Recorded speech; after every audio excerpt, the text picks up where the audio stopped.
저는 이수연입니다. 35살 서울 서초구의 작은 법무법인에서 세무사로 일하고 있습니다. 숫자를 다루는 일을 합니다. 누군가의 재산이 어디서 와서 어디로 가는지를 추적하는 일입니다. 그 일을 10년째 하다 보니 사람들이 돈을 어떻게 숨기는지 어느 정도는 알게 됐습니다. 그런데 정작 가장 가까운 곳에서 벌어지고 있는 일은 몰랐습니다. 아버지 일을 말하는 것입니다. 아버지 이강민은 건설회사 회장입니다. 62살입니다. 제가 어릴 때부터 늘 바빴습니다. 아침 일찍 나가고 밤늦게 들어오거나 아예 들어오지 않는 날도 많았습니다. 어머니 박정수는 그런 아버지를 기다리며 살았습니다. 아버지가 늦게 들어오는 날이면 어머니는 밥상을 차려두고 주무셨습니다. 저는 그 밥상을 보면서 자랐습니다. 그것이 우리 집의 풍경이었습니다. 전화가 온 것은 화요일 오전이었습니다. 사무실에서 서류를 검토하던 중이었습니다. 모르는 번호였습니다. 받았습니다. 목소리가 낯선 여자였습니다. 이강민 씨 가족 되시나요? 저는 말했습니다. 딸인데요. 여자가 말했습니다. 지금 한강성심병원 응급실에 계세요. 빨리 오시는 게 좋겠어요. 저는 서류를 덮었습니다. 손이 차가워졌습니다. 병원으로 달려갔습니다. 응급실 앞에 어머니가 먼저 와 계셨습니다. 얼굴이 하얗게 질려 있었습니다. 저는 어머니 손을 잡았습니다. 어머니가 말씀하셨습니다. 뇌졸중이래. 그 말이 짧고 건조하게 들렸습니다. 저는 의사를 찾았습니다. 담당 의사가 설명했습니다. 뇌혈관이 막혔습니다. 지금은 안정을 찾았지만 한동안 집중 치료가 필요합니다. 저는 고개를 끄덕였습니다. 머릿속이 하였습니다. 그때였습니다. 응급실 복도 끝에서 두 여자가 걸어오는 것이 보였습니다. 한 명은 40대 후반으로 보이는 여자였습니다. 긴 머리에 잘 차려입은 모습이었습니다. 그 옆에 20대 후반쯤 되어 보이는 젊은 여자가 있었습니다. 두 사람이 간호사에게 이강민 씨 병실이 어디냐고 묻는 소리가 들렸습니다. 저는 그 순간 몸이 굳었습니다. 어머니 얼굴을 봤습니다. 어머니는 이미 그 두 사람을 보고 계셨습니다. 표정이 없었습니다. 굳어 있는 것도 아니었습니다. 그냥 오래전부터 알고 있던 것을 다시 확인하는 사람의 얼굴이었습니다. 저는 그 표정을 보면서 알았습니다. 어머니는 알고 계셨습니다.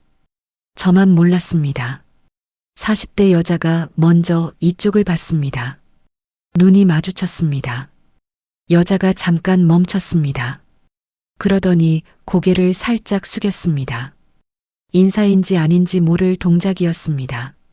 저는 아무 반응도 하지 않았습니다. 할 수가 없었습니다. 젊은 여자는 시선을 피했습니다. 두 사람이 간호사를 따라 다른 방향으로 걸어갔습니다. 저는 어머니에게 말했습니다. 저 사람들이 누구예요? 어머니가 말씀하셨습니다. 최유란이야. 그리고 딸이고 더 말씀하시지 않았습니다. 저는 그 두 이름을 머릿속에 새겼습니다. 최유란, 그리고 딸. 아버지의 또 다른 가족이었습니다. 병실로 들어갔습니다. 아버지가 침대에 누워 계셨습니다. 얼굴 한쪽이 약간 처져 있었습니다. 의식은 있었지만 말씀을 하지 못하셨습니다. 눈을 뜨고 저를 바라보셨습니다. 그 눈빛이 무엇을 말하는지 알 수 없었습니다. 미안함인지 두려움인지 아니면 아무것도 아닌지. 저는 아버지 얼굴을 내려다보면서 생각했습니다. 이 사람이 제 아버지라는 사실이 오늘따라 낯설었습니다. 어머니는 병실 구석 의자에 앉으셨습니다. 아버지를 바라보셨습니다. 오래 바라보셨습니다. 저는 그 시선 안에 무엇이 있는지 읽으려 했지만 읽히지 않았습니다. 수십 년을 같이 산 사람이 쓰러진 것을 바라보는 시선이었습니다. 사랑인지 원망인지인지.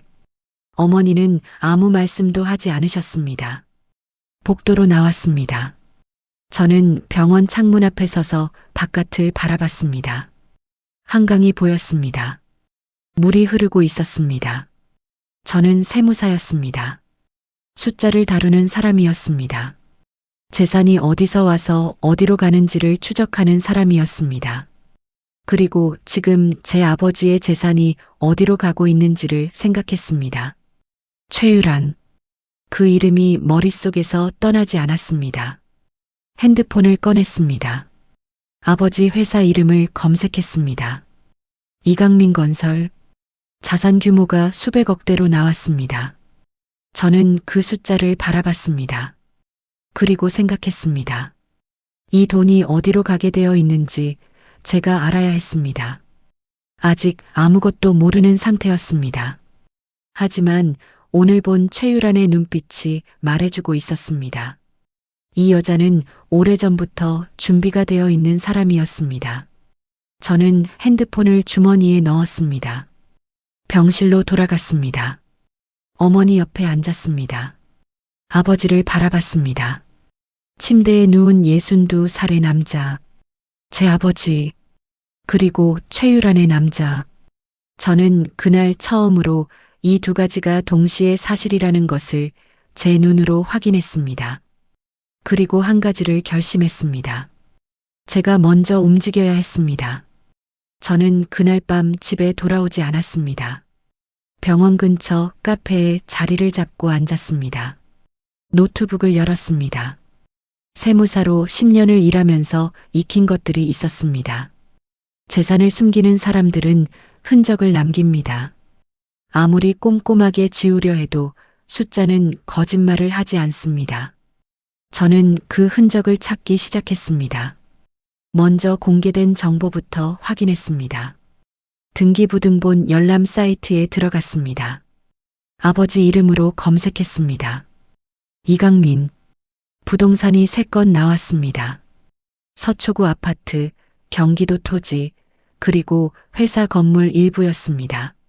숫자만 보면 그럭저럭 되는 것 같았습니다. 하지만 저는 알았습니다. 이것이 전부가 아니었습니다. 회사 규모에 비해 아버지 개인명의 재산이 너무 적었습니다. 최유란으로 검색했습니다. 손이 잠깐 멈췄습니다. 그러더니 쳤습니다. 결과가 나왔습니다. 서울 강남구 아파트 한 채, 시세로 25억이 넘는 곳이었습니다. 경기도 성남시 상가 건물 하나, 그리고 제주도 토지. 저는 그 목록을 보면서 숨을 참았습니다. 이 재산들이 언제 최유란 명의로 넘어갔는지 확인했습니다. 등기 날짜가 제각각이었습니다. 5년 전, 7년 전, 12년 전.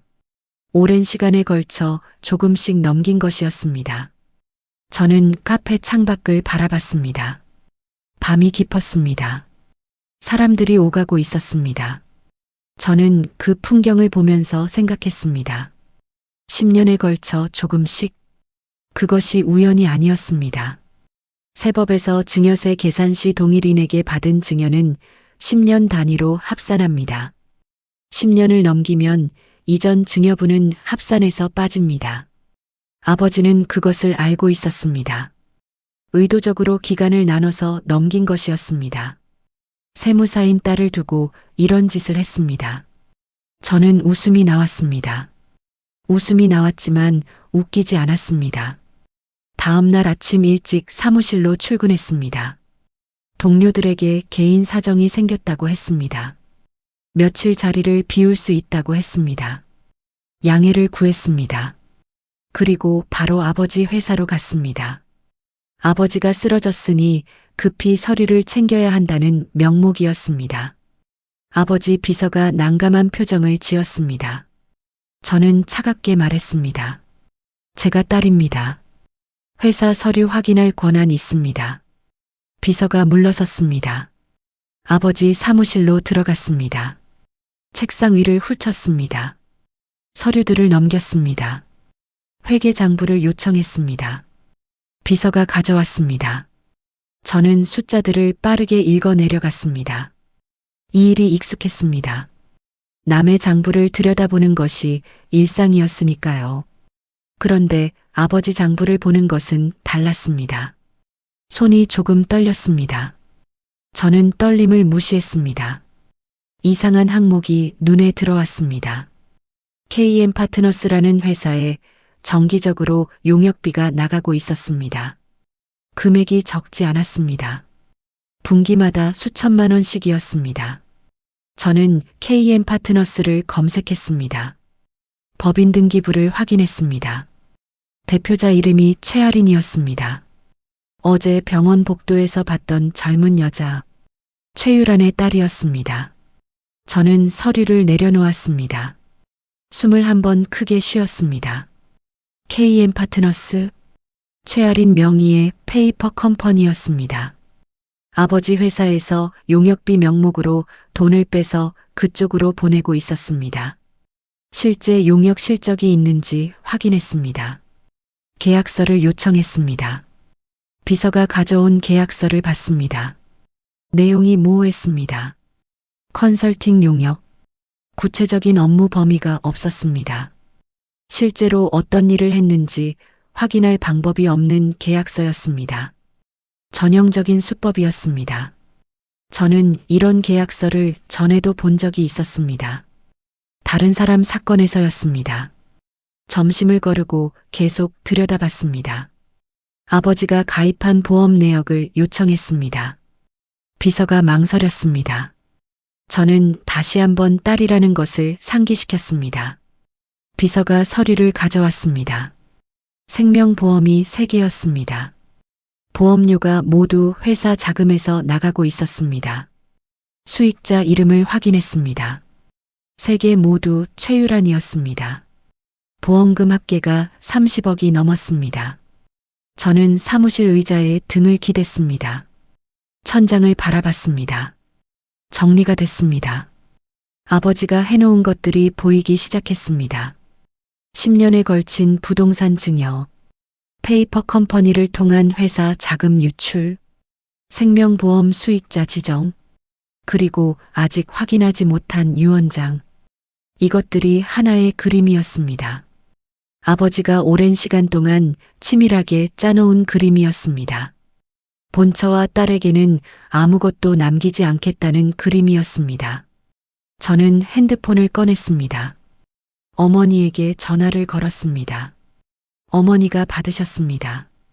저는 말했습니다. 어머니, 오늘 저녁에 시간 있으세요? 어머니가 말씀하셨습니다. 왜? 저는 말했습니다. 드릴 말씀이 있어요. 어머니가 잠깐 침묵하셨습니다. 그러더니 말씀하셨습니다. 알겠어. 저는 전화를 끊었습니다. 창밖으로 아버지 회사 간판이 보였습니다. 이강민 건설. 저는 그 간판을 바라봤습니다. 아버지가 평생 쌓아온 것이었습니다. 그리고 그것을 누구에게 남기려 했는지 이제는 알았습니다. 저는 자리에서 일어났습니다. 아직 확인할 것이 더 있었습니다. 서류를 챙겼습니다. 그리고 사무실을 나왔습니다. 엘리베이터를 기다리면서 생각했습니다. 싸워야 했습니다. 그리고 이길 수 있었습니다. 숫자는 거짓말을 하지 않으니까요. 어머니 집에 도착한 것은 저녁 7시였습니다. 어머니는 부엌에서 밥을 짓고 계셨습니다. 저는 그 모습을 보면서 잠깐 멈췄습니다. 아버지가 쓰러져 병원에 있는데 어머니는 밥을 짓고 계셨습니다. 이상한 것이 아니었습니다. 어머니는 평생 그렇게 사셨습니다. 무슨 일이 있어도 밥상은 차리셨습니다. 그것이 어머니의 방식이었습니다. 식탁에 앉았습니다. 어머니가 된장찌개와 나물 몇 가지를 차려주셨습니다. 저는 숟가락을 들었습니다. 하지만 입맛이 없었습니다. 어머니는 조용히 드셨습니다. 저도 말이 없었습니다. 밥상 앞에서 어떻게 말을 꺼내야 할지 몰랐습니다. 아버지 재산 이야기를 밥 먹으면서 꺼내는 것이 맞는지도 몰랐습니다. 하지만 시간이 없었습니다. 저는 숟가락을 내려놓았습니다. 어머니, 최유란이 누구예요? 어머니가 숟가락을 내려놓으셨습니다. 저를 바라보셨습니다. 그 눈빛이 예상보다 차분했습니다. 놀라지 않으셨습니다. 저는 그 차분함이 오히려 무서웠습니다. 어머니가 말씀하셨습니다. 알고 싶어? 저는 말했습니다. 네. 어머니가 찻잔을 들었습니다. 물을 한 모금 마셨습니다. 그러더니 말씀하셨습니다. 20년 됐어. 20년. 저는 그 숫자를 들으면서 가슴이 내려앉았습니다. 제가 15살 때부터였습니다. 저는 고등학교를 다니고 대학을 가고 취직을 하고 세무사가 되는 동안 아버지는 다른 집을 꾸리고 있었습니다. 저는 말했습니다. 어머니는 언제 하셨어요? 어머니가 말씀하셨습니다. 처음부터는 아니었어. 한 5년 됐을 때쯤 알았지. 저는 말했습니다. 그러면 15년 동안 알고 계셨던 거잖아요. 어머니가 고개를 끄덕이셨습니다. 저는 말했습니다. 왜 말씀 안 하셨어요? 어머니가 잠깐 창밖을 바라보셨습니다. 그러더니 말씀하셨습니다. 수연아, 말해서 뭐가 달라져? 저는 말했습니다. 이혼을 하셨어야죠. 어머니가 말씀하셨습니다. 그때 내가 고등학생이었어. 저는 말했습니다. 저 때문에요. 어머니가 말씀하셨습니다. 너 때문만은 아니야. 그냥 그게 최선인 것 같았어. 그 말이 짧고 담담했습니다. 담담한 만큼 더 아팠습니다. 어머니가 말씀을 이어가셨습니다. 아버지가 돈은 넣어줬어. 생활비는 끊은 적 없어. 너 학원비도 대줬고 대학도 보내줬어. 저는 말했습니다. 그게 다예요. 어머니가 말씀하셨습니다. 그때는 그게 다인 줄 알았어. 저는 어머니 얼굴을 바라봤습니다. 주름이 깊었습니다. 60살의 얼굴이었습니다. 20년을 알면서 참아온 사람의 얼굴이었습니다. 저는 그 얼굴을 보면서 화가 났습니다. 아버지에게 화가 났습니다. 그리고 동시에 어머니에게도 화가 났습니다. 그 화가 나쁜 것인지 아닌지 몰랐습니다. 저는 말했습니다. 어머니, 아버지가 재산을 빼돌렸어요. 오랫동안 최유란 명의로 부동산을 넘겼고 최유란 딸 명의 회사로 회사 돈을 빼고 있었어요. 보험 수익자도 최유란으로 해뒀고요. 어머니가 아무 말씀도 하지 않으셨습니다.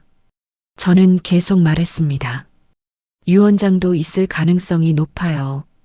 그것까지 최유란으로 해뒀으면 어머니한테 남는 게 없어요. 법적으로 유류분이 보장되긴 하지만 그것만으로는 부족해요. 어머니가 말씀하셨습니다. 알고 있었어. 저는 말했습니다. 뭐요? 어머니가 말씀하셨습니다. 재산 빼돌리는 거. 저는 굳었습니다. 어머니가 말씀하셨습니다. 몇 년 전에 눈치챘어. 강남 아파트가 최유란 이름으로 됐다는 걸 알았거든. 부동산 친구한테 부탁해서 알아봤어. 저는 말했습니다. 그러면 왜 가만히 계셨어요? 어머니가 말씀하셨습니다. 움직이면 더 빨리 빼돌릴 것 같아서.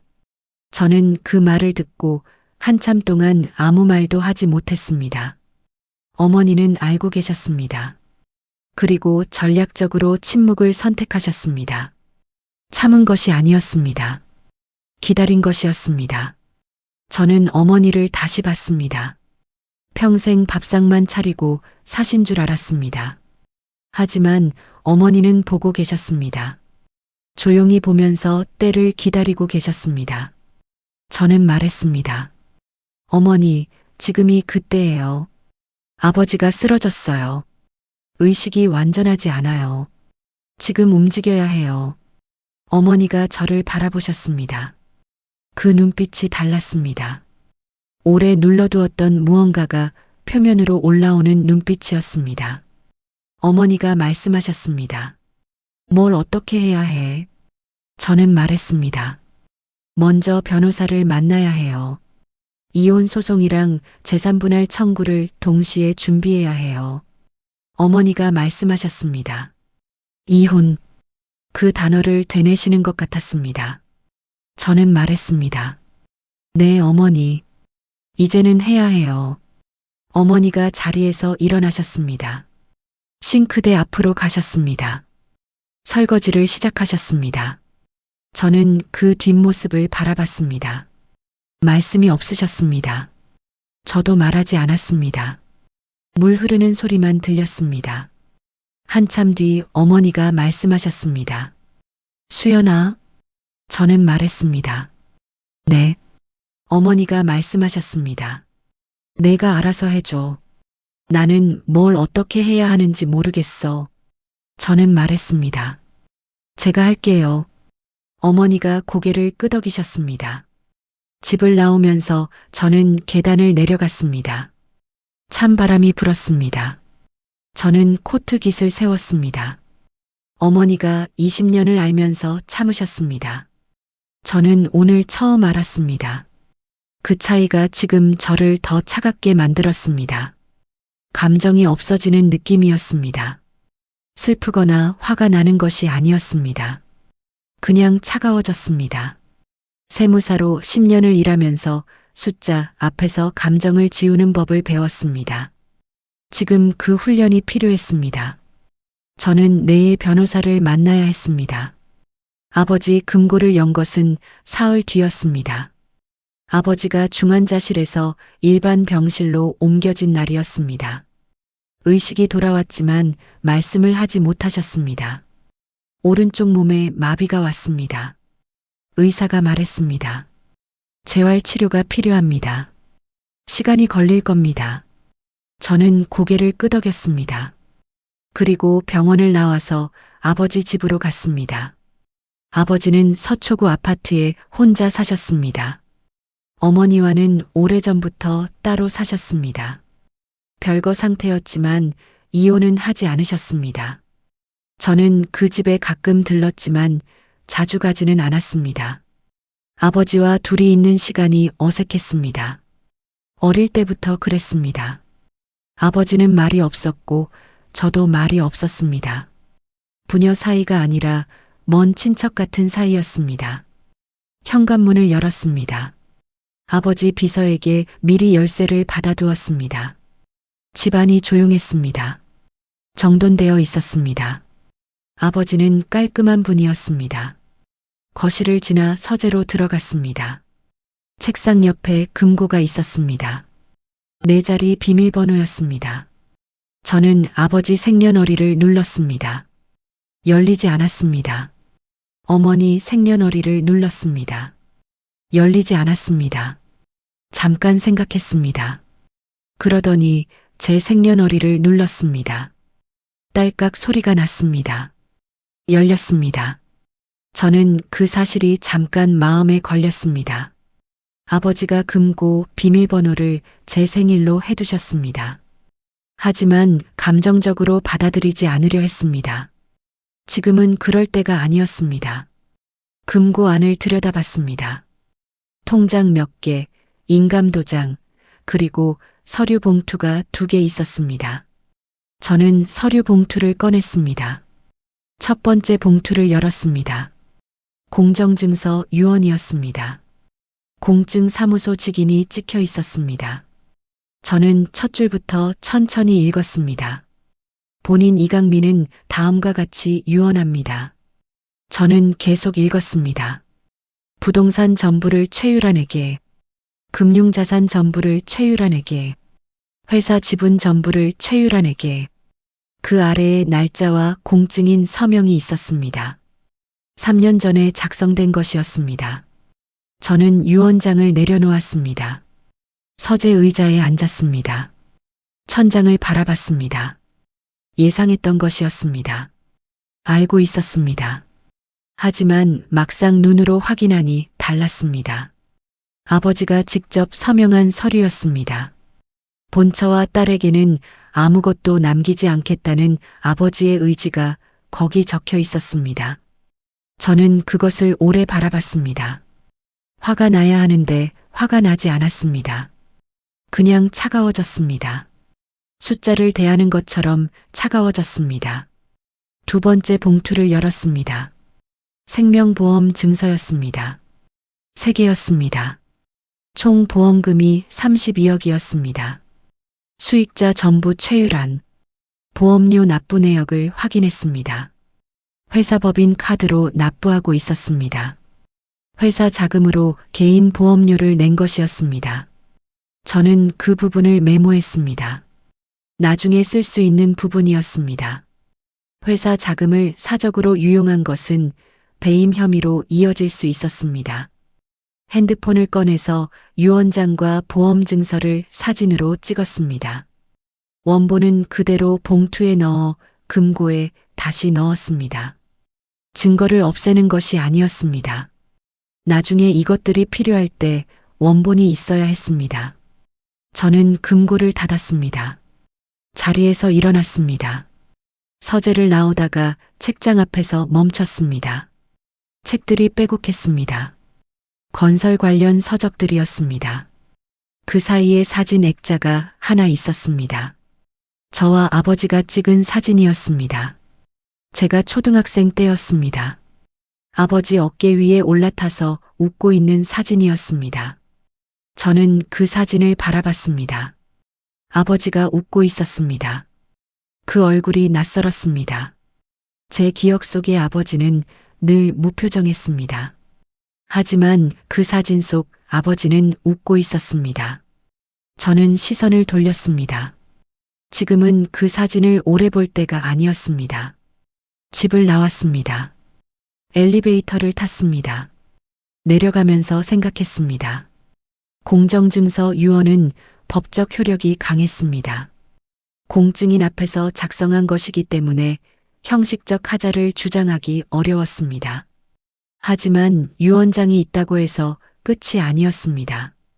유류분 제도가 있었습니다. 민법 1112조에 따라 직계비속인 저는 법정 상속분의 2분의 1을 유류분으로 청구할 수 있었습니다. 어머니도 배우자로서 유류분이 있었습니다. 유언장이 있어도 그것은 빼앗아갈 수 없었습니다. 문제는 유류분 계산이었습니다. 유류분 산정의 기초가 되는 재산에는 상속 개시 전 10년 이내의 증여가 포함됐습니다.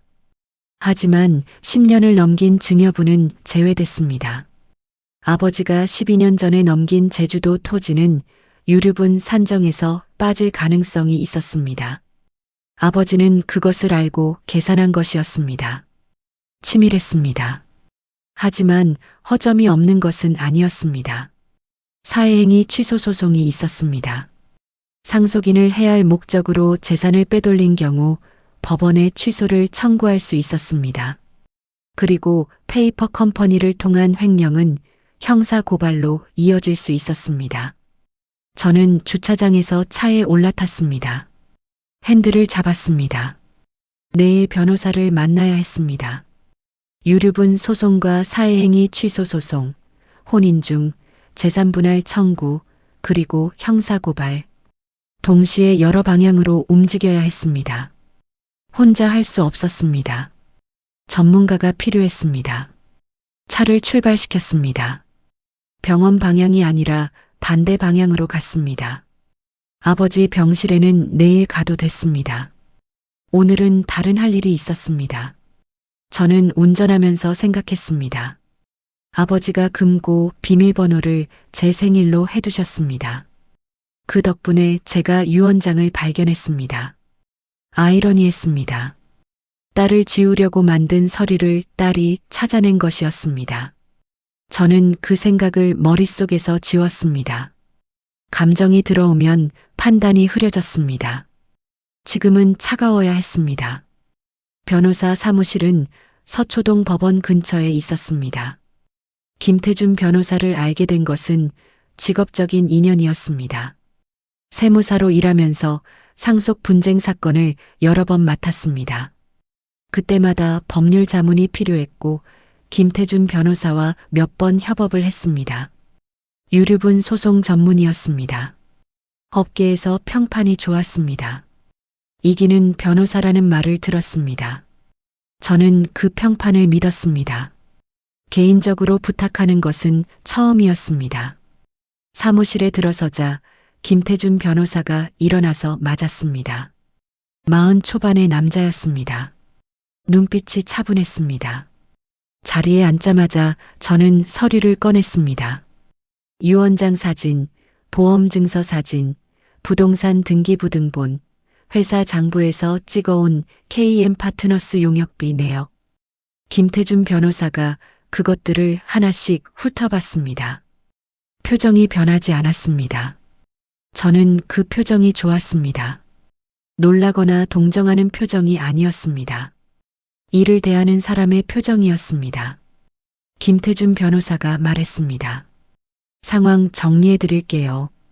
저는 말했습니다. 해주세요. 변호사가 말했습니다. 일단 유언장은 공정증서로 작성됐으니 형식하자로 다투기는 어렵습니다. 하지만 유언장이 있어도 유류분은 막을 수 없어요. 이수연 씨는 직계비속으로 법정 상속분의 2분의 1, 어머니 박정순 씨는 배우자로 법정 상속분의 2분의 1이 유류분으로 보장됩니다. 저는 말했습니다. 유류분 산정 기초재산 문제가 있지 않나요? 10년 넘긴 증여분이 빠질 수 있잖아요. 변호사가 잠깐 저를 바라봤습니다. 그러더니 말했습니다.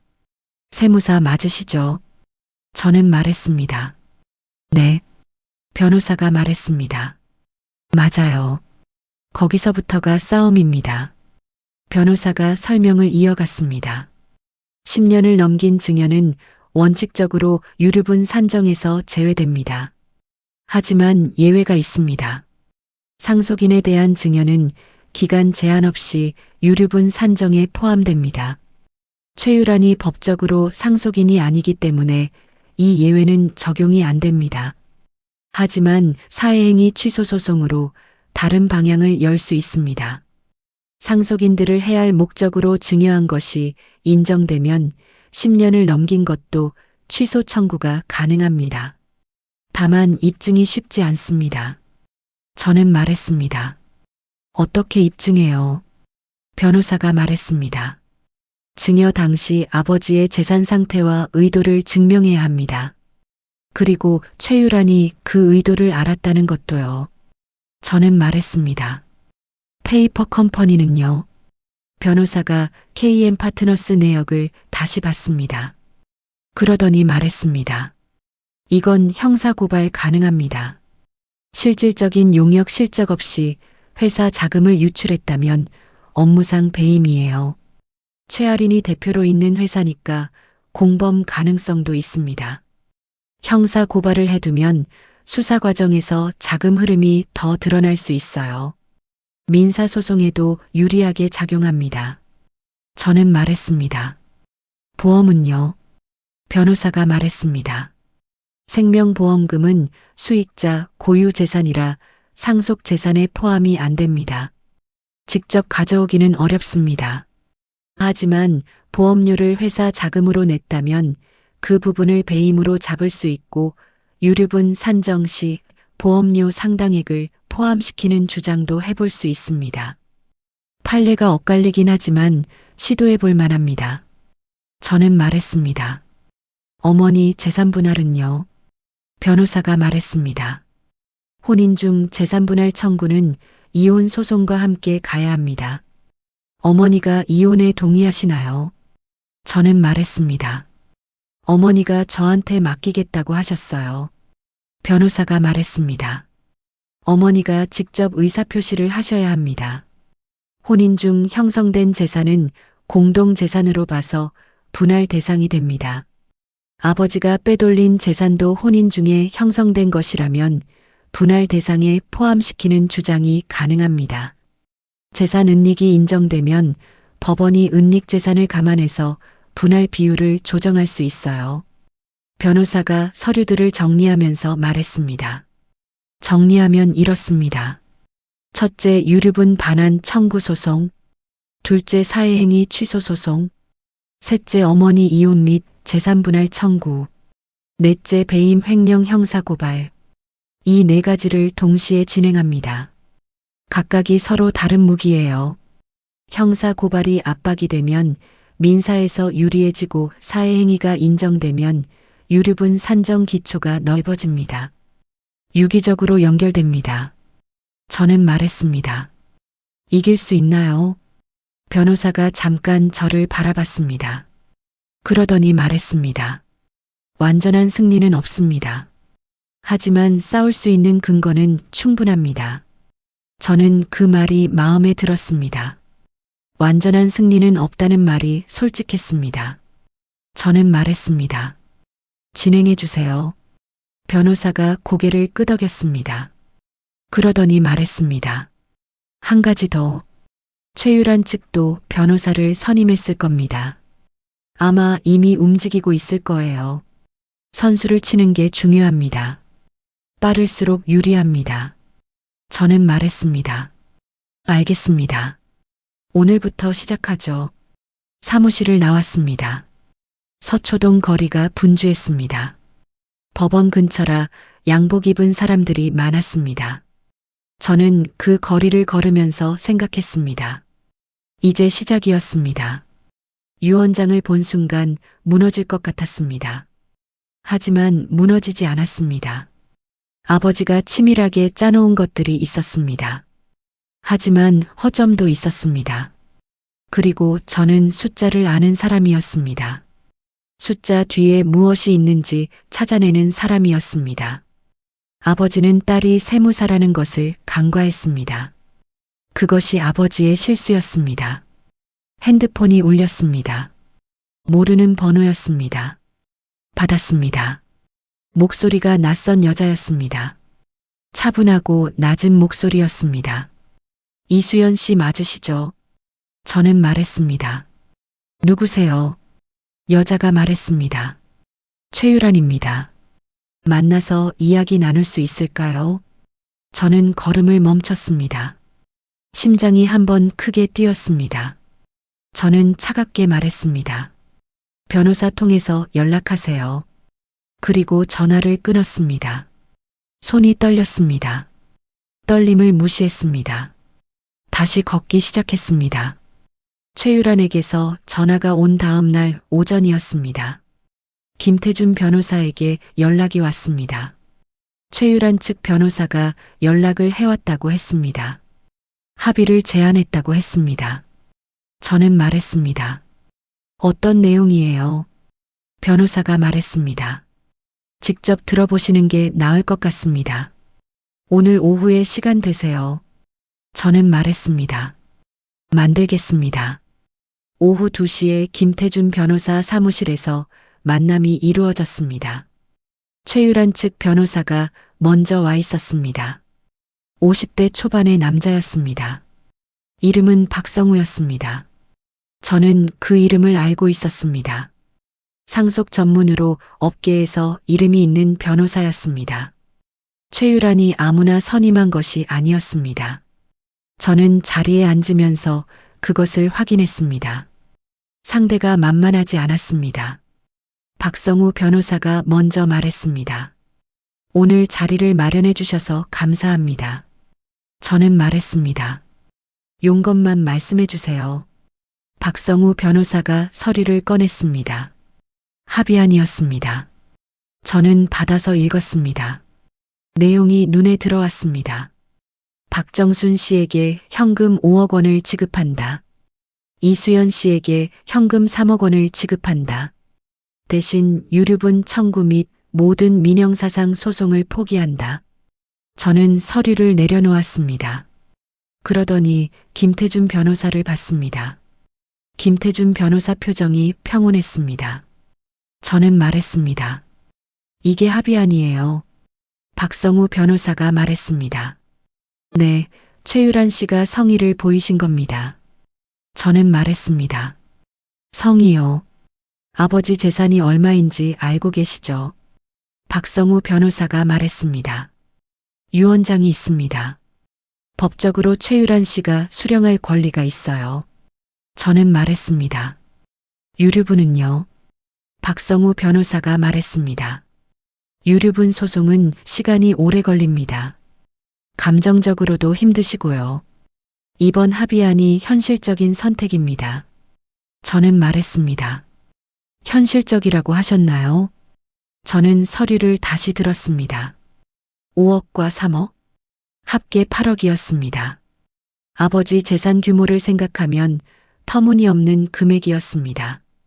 부동산만 해도 최유란 명의로 넘어간 것이 수백억 대였습니다. 페이퍼 컴퍼니로 빠진 돈까지 합치면 더 됐습니다. 그 전부를 포기하고 8억을 받으라는 것이었습니다. 저는 서류를 테이블 위에 내려놓았습니다. 힘을 주지 않고 내려놓았습니다. 화가 나는 것을 드러내지 않으려 했습니다. 저는 말했습니다. 거절합니다. 박성우 변호사가 말했습니다. 신중하게 생각해 보시죠. 소송은 길어질 수 있어요. 아버님 상태도 좋지 않으신데 그 과정이 쉽지 않을 겁니다. 저는 말했습니다. 아버지 걱정은 제가 합니다. 박성우 변호사가 말했습니다. 유류분 산정에서 제외되는 재산도 있습니다. 결국 받으실 수 있는 금액이 생각보다 많지 않을 수 있어요. 저는 말했습니다. 그건 법원이 판단할 겁니다. 박성우 변호사가 잠깐 저를 바라봤습니다. 그러더니 말했습니다. 형사 고발을 고려하고 계신다면 그 부분도 신중하게 생각하셔야 합니다. 최아린 씨는 아직 젊은 사람입니다. 저는 그 말에 멈췄습니다. 최아린. 어제까지는 그냥 이름이었습니다. 하지만 박성우 변호사가 그 이름을 꺼낸 것이 의도적이었습니다. 젊은 사람이라는 말로 제 감정을 건드리려는 것이었습니다. 저는 그것을 알면서도 잠깐 흔들렸습니다. 최아리는 저처럼 아버지를 아버지라고 부르며 자란 사람이었습니다. 그 사람이 무슨 죄가 있는지 저는 몰랐습니다. 하지만 페이퍼 컴퍼니 대표로 이름을 올린 것은 사실이었습니다. 모른 척하기는 어려웠습니다. 저는 감정을 눌렀습니다. 말했습니다.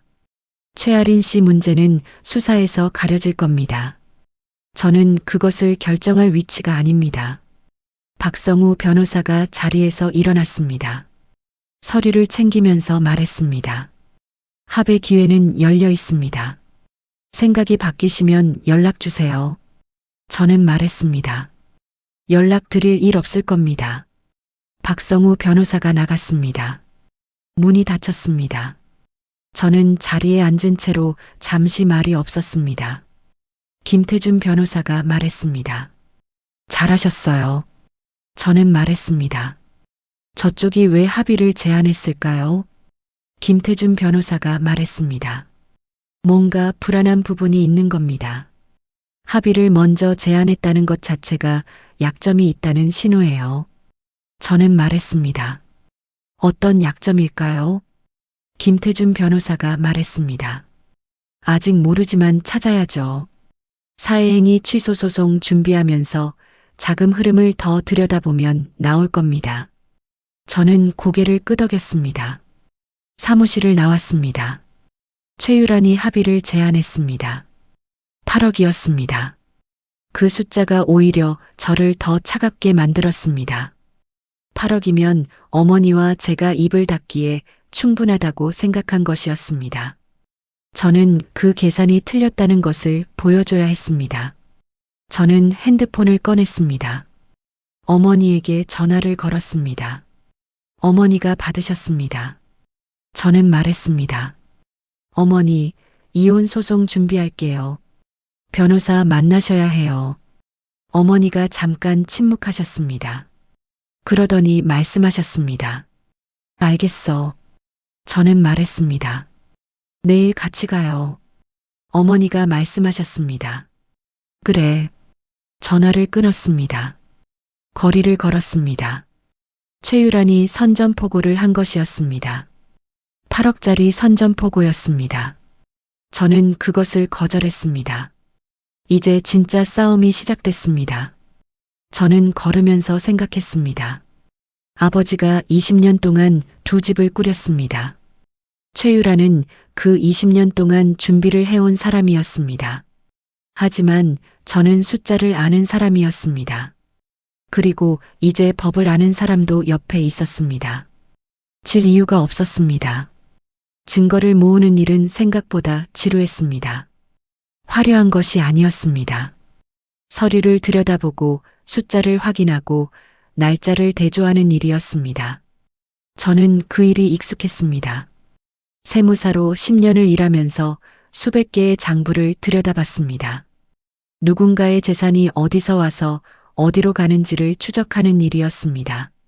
지금 하는 일도 다르지 않았습니다. 다만 그 장부의 주인이 제 아버지라는 것이 달랐습니다. 김태준 변호사와 역할을 나눴습니다. 변호사는 법적 절차를 맡고 저는 자료 분석을 맡았습니다. 세무사로서 제가 할 수 있는 일이었습니다.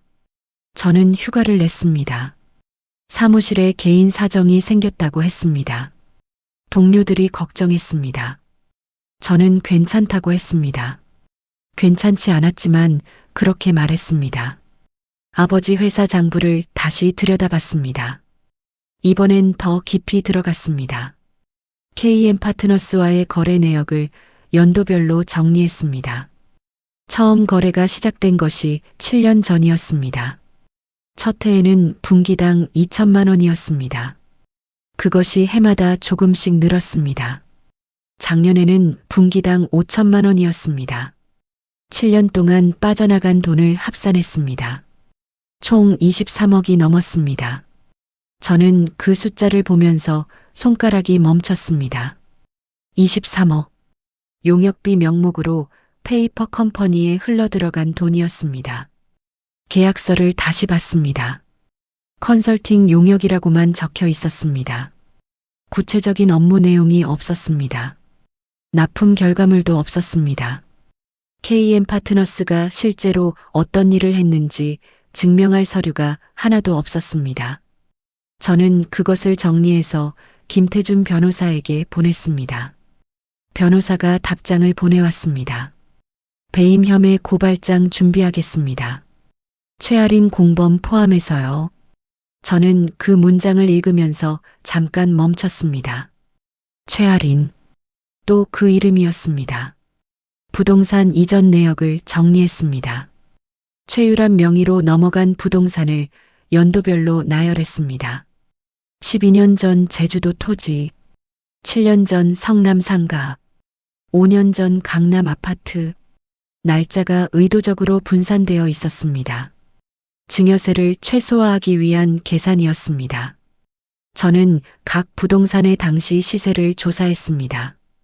공시지가와 실거래가를 비교했습니다.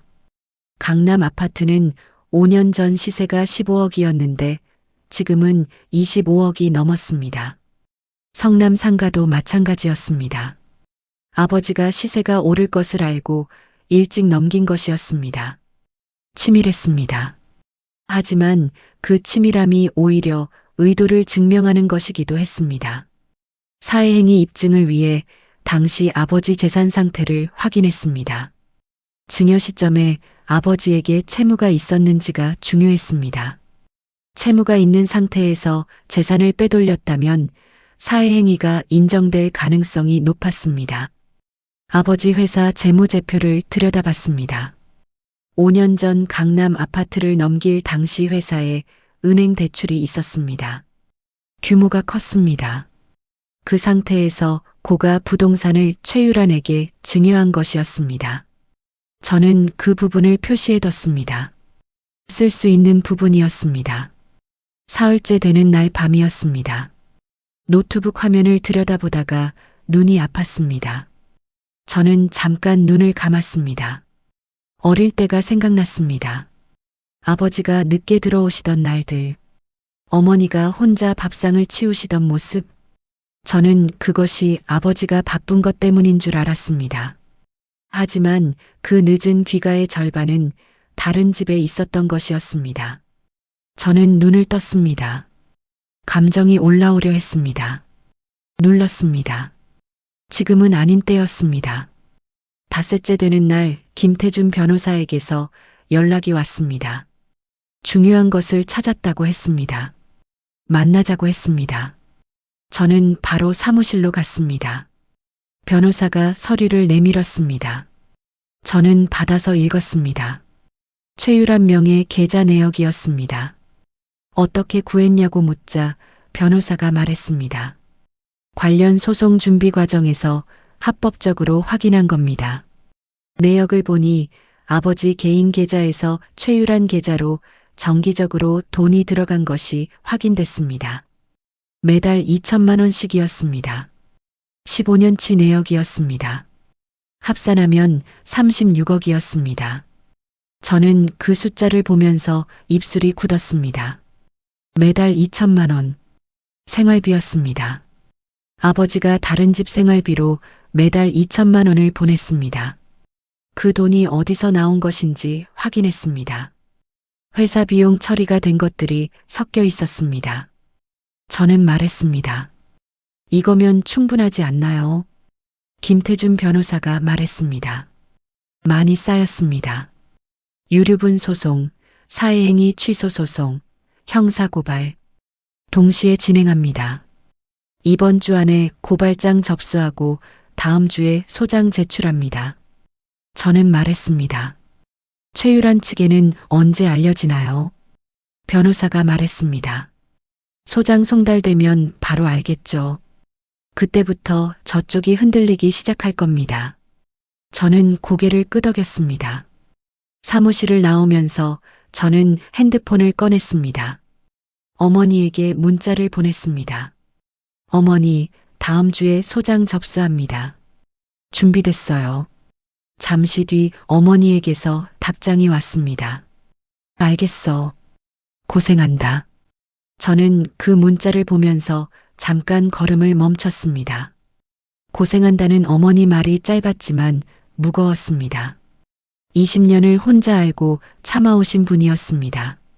저는 그 무게를 생각했습니다. 그리고 다시 걸었습니다. 아직 갈 길이 멀었습니다.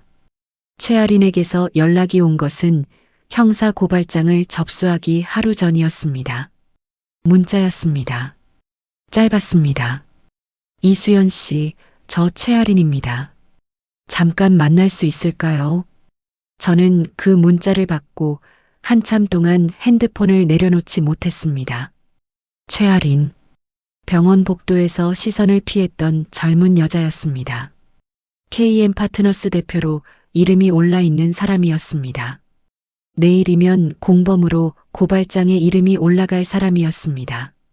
저는 김태준 변호사에게 전화를 걸었습니다. 변호사가 말했습니다. 만나지 마세요. 소송에 영향을 줄 수 있습니다. 저는 알겠다고 했습니다. 전화를 끊었습니다. 그리고 최아린에게 답장을 보냈습니다. 변호사 통해서 연락하세요. 다음 날 고발장을 접수했습니다. 업무상 배임, 피고발인 이강민, 최아린. 접수증을 받아들고 경찰서를 나오면서 저는 발걸음이 무거웠습니다. 이강민은 제 아버지였습니다. 그 이름을 피고발인으로 쓰는 것이 이상하지 않다면 거짓말이었습니다. 하지만 멈출 수 없었습니다. 여기서 멈추면 아무것도 달라지지 않았습니다. 그날 저녁 최아린에게서 다시 문자가 왔습니다. 변호사 통하지 않고 만나고 싶어요. 개인적으로 드릴 말씀이 있어요. 저는 그 문자를 읽고 또 오래 들여다봤습니다. 변호사가 만나지 말라고 했습니다. 소송에 불리하게 작용할 수 있다고 했습니다. 하지만 저는 개인적으로 드릴 말씀이 있다는 그 문장이 걸렸습니다. 최아린이 무언가를 알고 있는 것 같았습니다. 저는 고민했습니다. 오래 고민했습니다. 그러더니 답장을 보냈습니다. 내일 오후 2시 서초구 카페 알려드릴게요. 다음 날 카페에 먼저 도착했습니다. 구석 자리를 잡았습니다. 약속 시간 5분 전에 최아린이 들어왔습니다. 어제보다 더 수척해 보였습니다. 눈밑이 어두웠습니다. 잠을 못 잔 사람의 얼굴이었습니다. 자리에 앉았습니다. 두 사람이 마주 앉았습니다. 저는 먼저 말하지 않았습니다. 최아린이 먼저 말하게 기다렸습니다. 최아린이 말했습니다. 고발장 접수하셨죠? 저는 말했습니다. 네. 최아린이 말했습니다. 알고 있었어요. 예상했어요. 저는 말했습니다. 그러면 왜 만나자고 하셨어요? 최아린이 커피잔을 두 손으로 감쌌습니다. 그러더니 말했습니다. 저 KM 파트너스 실제로 운영한 거 아니에요. 저는 말했습니다. 대표이사로 등재되어 있는데요. 최아린이 말했습니다. 엄마가 등재하라고 해서 한 거예요. 25살 때였어요. 그때 저는 그게 뭔지도 몰랐어요. 이름만 올린 거예요. 저는 그 말을 들으면서 최아린 얼굴을 바라봤습니다. 거짓말인지 아닌지 판단하려 했습니다. 눈빛이 흔들렸습니다. 하지만 두려움이 있는 눈빛이었지 거짓을 꾸미는 눈빛은 아닌 것 같았습니다. 저는 말했습니다. 그걸 저한테 왜 말하는 거예요? 최아린이 말했습니다. 저 억울하거든요. 저는 말했습니다. 억울하면 수사에서 소명하면 되는 거 아닌가요? 최아린이 말했습니다. 그것도 할 거예요. 근데 그 전에 이수연 씨한테 먼저 말하고 싶었어요. 저는 왜인지 물었습니다. 최아린이 잠깐 창밖을 바라봤습니다. 그러더니 말했습니다. 우리가 완전히 다른 편은 아닌 것 같아서요. 저는 그 말에 굳었습니다. 완전히 다른 편은 아니라는 말이 무슨 의미인지 물었습니다. 최아린이 말했습니다. 저도 아버지한테 이용당한 사람이에요. 이수연 씨가 본처 딸이면 저는 숨겨진 딸이에요. 아버지가 저를 사랑했는지 아닌지 저도 몰라요. 그냥 엄마한테 돈 갖다 주는 사람이었어요. 제가 뭘 원하는지 물어본 적 없어요. KM 파트너스도 제가 원해서 한 게 아니에요. 저는 그 말을 들으면서 마음이 복잡해졌습니다. 최아린이 계속 말했습니다. 저 이수연 씨 편 들겠다는 게 아니에요. 근데 적어도 제가 공범이 아니라는 건 이수연 씨도 알았으면 해서요. 저는 잠시 말이 없었습니다. 최아린을 바라봤습니다. 28살이었습니다. 아버지와 최유란 사이에서 태어난 사람이었습니다. 그 사람의 출생이 잘못된 것은 아니었습니다. 아버지가 만들어 놓은 구조 안에서 살아온 것이었습니다. 저는 말했습니다. KM 파트너스 실제 운영자가 최유란 씨인 증거 있어요. 최아린이 말했습니다. 있어요. 계좌도 엄마가 관리했고 계약도 엄마가 했어요. 제 도장만 빌린 거예요. 저는 말했습니다. 그 증거 수사에서 제출할 수 있어요. 최아린이 말했습니다. 네, 할 거예요. 저는 커피를 한 모금 마셨습니다. 차가워져 있었습니다. 생각을 정리했습니다. 최아린이 공범이 아니라는 것이 수사에서 밝혀지면 고발 내용이 달라질 수 있었습니다. 최아린이 최유란에 불리한 증언을 한다면 민사소송에도 영향을 미칠 수 있었습니다. 저는 감정으로 판단하면 안 됐습니다. 하지만 최아린의 말이 진실이라면 이 사람을 공범으로 묶어두는 것은 맞지 않았습니다. 저는 말했습니다. 수사에서 충분히 소명하세요. 증거가 있으면 제출하고요. 저는 고발장을 취하하거나 수정할 계획은 지금 없어요. 하지만 수사 결과가 나오면 거기 따를 거예요. 최아린이 고개를 끄덕였습니다. 그러더니 말했습니다. 한 가지만 더 말할게요. 저는 말했습니다. 말해요. 최아린이 말했습니다. 아버지 유언장 말고 다른 서류가 있어요. 엄마가 아버지한테 받아둔 거예요. 저는 굳었습니다. 말했습니다. 무슨 서류예요? 최아린이 말했습니다. 아버지가 직접 쓴 재산 목록이에요. 공식 서류에 잡히지 않는 것들이 거기 있어요. 저는 그 말을 듣고 심장이 쿵 내려앉았습니다. 공식 서류에 잡히지 않는 재산. 아직 드러나지 않은 것들이 더 있었습니다. 저는 말했습니다. 그 서류 볼 수 있어요? 최아린이 말했습니다. 엄마가 갖고 있어요. 제가 갖고 있는 게 아니에요. 근데 이수연 씨가 알아야 할 것 같아서 말하는 거예요. 저는 말했습니다. 왜 저한테 이걸 말하는 거예요? 최아린이 말했습니다. 엄마가 잘못한 거 저도 알아요. 제가 모른 척하고 싶지 않아요. 저는 최아린을 오래 바라봤습니다. 이 사람이 무엇을 원하는지 아직 정확히 몰랐습니다. 하지만 거짓말을 하고 있는 것 같지는 않았습니다. 카페를 나오면서 저는 김태준 변호사에게 전화를 걸었습니다. 최아린을 만났다고 했습니다. 변호사가 말했습니다. 말씀드렸잖아요. 저는 말했습니다. 알아요. 그런데 들을 필요가 있었어요. 공식 서류에 잡히지 않는 재산 목록이 있다고 해요. 최유란이 갖고 있는 거요. 전화기 너머로 잠깐 침묵이 흘렀습니다.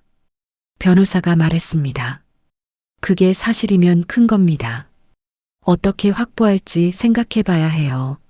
저는 말했습니다. 생각해 두세요. 저도 생각해 볼게요. 전화를 끊었습니다. 거리를 걸었습니다.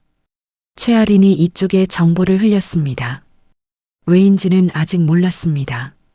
최유란과 최아린 사이에 균열이 있는 것인지 아니면 다른 속셈이 있는 것인지 저는 쉽게 믿지 않았습니다. 하지만 무시할 수도 없었습니다. 숫자 뒤에는 항상 더 많은 숫자가 있었습니다. 아직 드러나지 않은 것들이 있었습니다. 저는 그것을 찾아야 했습니다. 어머니가 이혼 소장에 서명한 것은 흐린 목요일 오전이었습니다. 김태준 변호사 사무실에서였습니다. 저는 어머니 옆에 앉아 있었습니다. 어머니가 소장을 받아들고 천천히 읽으셨습니다. 변호사가 설명했습니다.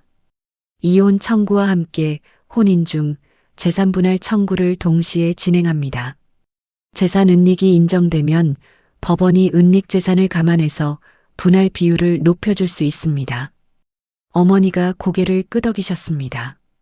표정이 차분했습니다. 저는 그 차분함이 체념인지 결심인지 알 수 없었습니다. 어머니가 펜을 들었습니다. 서명란에 이름을 쓰셨습니다. 박정순, 또렷하게 쓰셨습니다. 손이 떨리지 않았습니다. 저는 그 손을 바라봤습니다. 60살의 손이었습니다. 20년을 알면서 참아온 손이었습니다. 그 손이 지금 이혼 소장에 서명을 하고 있었습니다. 저는 눈물이 날 것 같았습니다. 참았습니다. 어머니가 울지 않으셨으니까요. 서명이 끝나고 사무실을 나오면서 어머니가 말씀하셨습니다. 수연아, 밥 먹었어? 저는 말했습니다. 아직요. 어머니가 말씀하셨습니다. 근처에서 먹고 가자. 저는 어머니를 바라봤습니다. 이혼 소장에 서명하고 나서 밥을 먹자고 하시는 어머니가 낯설었습니다. 하지만 그것이 어머니였습니다. 무슨 일이 있어도 밥은 챙기는 분이었습니다. 저는 말했습니다. 네, 먹어요. 근처 국밥집에 앉았습니다. 어머니가 순댓국을 시키셨습니다. 저도 같은 것을 시켰습니다. 뜨거운 국물이 나왔습니다. 저는 숟가락을 들었습니다. 어머니도 드셨습니다. 한동안 말이 없었습니다. 국밥집 안이 소란스러웠습니다. 점심시간이라 사람이 많았습니다. 저는 그 소란함 속에서 어머니 얼굴을 바라봤습니다. 어머니가 국물을 드시면서 말씀하셨습니다. 시원하다. 저는 말했습니다. 네.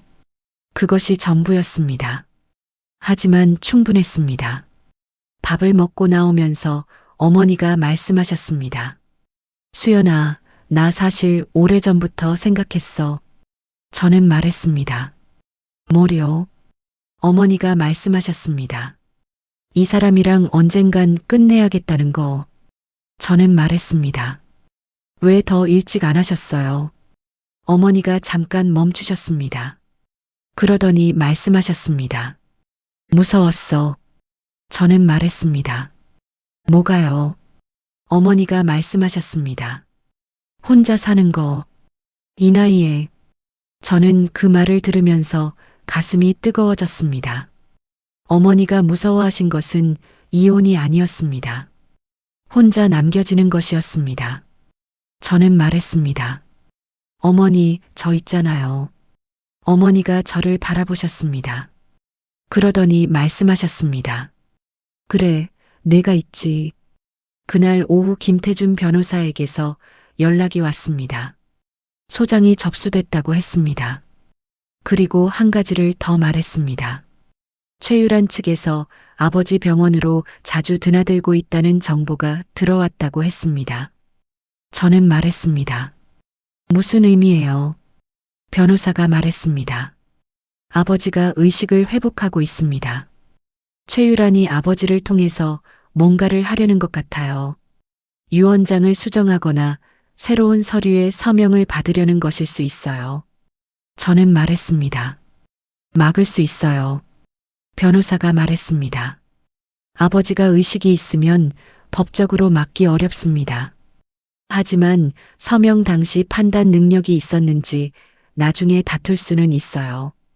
지금은 병원에 자주 가시는 게 좋겠습니다. 다음 날 아침 일찍 병원으로 갔습니다. 아버지 병실에 들어갔습니다. 아버지가 눈을 뜨고 계셨습니다. 며칠 전보다 상태가 나아져 있었습니다. 오른쪽 마비가 조금 풀린 것 같았습니다. 저를 보시자 눈빛이 움직였습니다. 저는 아버지 옆 의자에 앉았습니다. 아무 말도 하지 않았습니다. 아버지도 말씀을 못 하셨습니다. 아직 언어 기능이 완전히 돌아오지 않은 상태였습니다. 우리는 그냥 마주 앉아 있었습니다. 간호사가 들어왔습니다. 활력 징후를 확인했습니다. 나가면서 말했습니다. 오늘 오전에도 오셨던 분들이요. 두 분이 면회 오셨는데 병실에 들여보내드려도 될까요? 저는 말했습니다. 어떤 분들이요? 간호사가 말했습니다. 최유란 씨랑 다른 분이요. 저는 말했습니다. 잠깐 기다려달라고 해주세요. 간호사가 나갔습니다. 저는 아버지를 바라봤습니다. 아버지 눈빛이 흔들렸습니다. 저는 말했습니다. 아버지, 저 지금 아버지 재산 문제로 소송 진행 중이에요. 아버지가 저를 바라보셨습니다. 저는 계속 말했습니다. 아버지가 지금 상태에서 서류에 서명하시면 나중에 그 서명의 효력을 다툴 거예요. 아시죠? 아버지 눈빛이 또 흔들렸습니다. 무슨 감정인지 알 수 없었습니다. 복도로 나갔습니다. 최유란이 서 있었습니다. 최아린도 옆에 있었습니다. 최유란이 저를 보자 말했습니다. 면회 왔어요. 저는 말했습니다. 아버지 지금 안정이 필요한 상태예요. 최유란이 말했습니다. 저도 알아요. 걱정이 돼서 온 거예요. 저는 말했습니다. 변호사 통해서 하실 말씀하세요. 최유란이 목소리를 낮췄습니다. 그러더니 말했습니다. 이수연 씨, 우리 이렇게 싸울 필요 없어요. 저는 말했습니다. 저는 싸우는 게 아니에요. 제 권리를 찾는 거예요. 최유란이 말했습니다. 강민 씨가 원하는 게 뭔지 알아요. 저는 말했습니다. 아버지가 원하는 것은 법원이 판단할 거예요. 최유란이 더 말하려고 했습니다. 그 순간 최아린이 최유란 팔을 잡았습니다. 엄마 가자. 최유란이 최아린을 바라봤습니다. 두 사람 눈빛이 부딪혔습니다. 뭔가 있었습니다. 저는 그것을 봤습니다. 최유란과 최아린 사이에 무언가가 달라져 있었습니다. 최유란이 저를 한 번 더 바라봤습니다. 그러더니 돌아섰습니다. 최아린이 따라갔습니다. 복도 끝으로 두 사람이 멀어졌습니다. 저는 병실로 돌아갔습니다. 아버지가 눈을 감고 계셨습니다. 저는 의자에 앉았습니다. 한참 동안 아버지를 바라봤습니다. 이 사람이 만들어 놓은 것들이 지금 모두 무너지려 하고 있었습니다. 20년 동안 쌓아온 것들이었습니다. 저는 그것을 무너뜨리고 있는 사람이었습니다. 그것이 옳은 것인지 그른 것인지 지금도 완전히 확신하지는 못했습니다. 하지만 멈출 수는 없었습니다. 어머니가 서명한 소장이 이미 법원에 접수되어 있었습니다. 창밖으로 햇살이 들어왔습니다. 아버지 얼굴에 빛이 닿았습니다. 저는 그 얼굴을 바라봤습니다. 62살의 얼굴이었습니다. 제 아버지의 얼굴이었습니다. 저는 시선을 돌렸습니다. 핸드폰을 꺼냈습니다. 김태준 변호사에게 문자를 보냈습니다. 오늘 최유란이 병원에 왔습니다. 면회는 막았습니다. 앞으로도 계속 올 것 같아요. 변호사가 바로 답장을 보내왔습니다. 알겠습니다. 다음 주 재산분할 신문기일 준비하겠습니다. 저는 핸드폰을 주머니에 넣었습니다. 아직 갈 길이 멀었습니다. 아버지가 처음으로 말을 한 것은 입원한 지 3주가 지난 뒤였습니다. 언어 치료를 받고 계셨습니다. 담당 언어 치료사가 말했습니다. 천천히 회복되고 있어요. 완전히 돌아오려면 시간이 더 필요합니다. 저는 고개를 끄덕였습니다. 아버지 회복이 빠를수록 소송이 복잡해질 수 있었습니다. 아버지가 의식이 완전히 돌아오면 최유란 측에서 아버지를 통해 뭔가를 시도할 가능성이 높았습니다. 저는 그것을 알면서도 아버지 회복을 바랐습니다. 그 두 가지 감정이 동시에 있었습니다. 어느 쪽이 더 진심인지 스스로도 몰랐습니다. 아버지가 저를 부른 것은 오후 면회 시간이었습니다. 간호사가 나와서 말했습니다. 환자분이 따님 오시면 불러달라고 하셨어요. 저는 병실로 들어갔습니다. 아버지가 침대를 조금 세우고 앉아 계셨습니다. 전보다 얼굴에 생기가 돌았습니다. 오른쪽 마비가 많이 풀린 것 같았습니다. 저는 의자를 당겨 아버지 옆에 앉았습니다. 두 사람이 마주 봤습니다. 아버지가 입을 열었습니다. 목소리가 예전보다 낮고 느렸습니다. 수연아, 저는 말했습니다. 네, 아버지. 아버지가 말씀하셨습니다. 소송한다고. 저는 말했습니다. 네. 아버지가 말씀하셨습니다. 알고 있었어. 저는 말했습니다. 그러셨어요. 아버지가 잠깐 창밖을 바라보셨습니다. 그러더니 말씀하셨습니다. 막으려고 한 게 아니야. 저는 그 말이 무슨 의미인지 몰랐습니다. 막으려고 한 게 아니라는 말이 소송을 말하는 것인지 아니면 다른 무언가를 말하는 것인지 저는 물었습니다. 무슨 말씀이세요? 아버지가 말씀하셨습니다. 유 원장 말이야. 막으려고 한 게 아니야. 저는 말했습니다. 그러면 뭐예요? 아버지가 말씀이 없으셨습니다. 저는 기다렸습니다. 아버지가 말씀하시기 어려워하셨습니다. 언어 기능이 완전히 돌아오지 않아서인지 아니면 할 말이 없어서인지 알 수 없었습니다. 한참 뒤 아버지가 말씀하셨습니다. 유란이가 요구했어. 저는 굳었습니다. 말했습니다. 최유란이 유 원장을 요구했다고요. 아버지가 고개를 끄덕이셨습니다. 저는 말했습니다. 아버지가 원해서 쓴 게 아니에요. 아버지가 말씀하셨습니다. 반반이야. 저는 말했습니다. 무슨 뜻이에요? 아버지가 말씀하셨습니다. 내가 싫다고 하지 않은 것도 사실이야. 저는 그 말을 들으면서 입술이 굳었습니다. 최유란이 요구했지만 아버지가 거부하지 않았다는 것이었습니다. 변명인지 고백인지 알 수 없었습니다.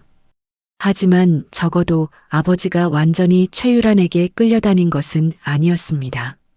어느 정도는 아버지의 의지도 있었습니다. 저는 그것이 더 솔직한 것이라고 생각했습니다. 변명하지 않은 것이었습니다. 저는 말했습니다. 어머니는요? 아버지가 말씀하셨습니다. 미안하다. 저는 말했습니다. 저한테 말씀하시면 안 되죠. 아버지가 저를 바라봤습니다. 저는 말했습니다. 어머니한테 하셔야죠, 그 말. 아버지가 눈을 감으셨습니다. 저는 아버지 얼굴을 바라봤습니다. 주름이 깊었습니다. 62살이었지만 더 늙어 보였습니다. 병이 사람을 빠르게 늙게 만드는 것 같았습니다. 저는 오래전 금고에서 발견한 사진을 생각했습니다.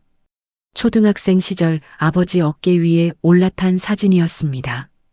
그때 아버지가 웃고 있었습니다. 그 웃음이 언제부터 사라졌는지 저는 몰랐습니다. 아버지도 모를 것 같았습니다. 아버지가 눈을 떴습니다. 말씀하셨습니다. 수연아, 너한테 줄 게 있어.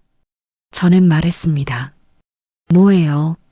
아버지가 말씀하셨습니다. 서랍 안에. 저는 병실 서랍장을 열었습니다.